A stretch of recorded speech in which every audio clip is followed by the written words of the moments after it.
লাল শাক, কুমড়ো, লাল আলু আর সাদা আলু দিয়ে চচ্চড়ি। এখানে তেল গরম করতে দিয়েছি আর এখানে মাছের মাথা দেখো নুন হলুদ মাখিয়ে রেখে দিয়েছি। এবার এটা ভালো করে ভেজে নেবো। মাছগুলো আমি কড়াই দিয়ে দিয়েছি, এবার মাছগুলো দিয়ে ভালো করে ভেজে নেব। মাছটা ভাজা হয়ে গিয়েছে আর এখানে দেখো পেঁয়াজ, কাঁচা লঙ্কা আর রসুন কুচি করে নিয়েছি। আজকে একটু অন্যরকম মতন বানাবো। বন্ধুরা, পাঁচফোড়ন দিয়ে দিয়েছি। এবারে কেটে রাখা পেঁয়াজ, রসুন সবগুলো দিয়ে দেবো। এবারে ভালো করে ভেজে নেবো পরিমাণ মতো নুন। পেঁয়াজটা ভাজা হয়ে গেলে আমি কাটা হওয়া সবজিগুলো দিয়ে দেবো। পুরো দিক থেকে জলটা ছেড়ে দিয়েছে।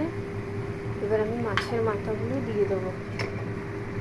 এবার আরও পাকাবো তার সঙ্গে। বন্ধুরা দেখো, চচ্চড়িটা হয়ে গেছে। যদি ভিডিওটা ভালো লাগে লাইক, কমেন্ট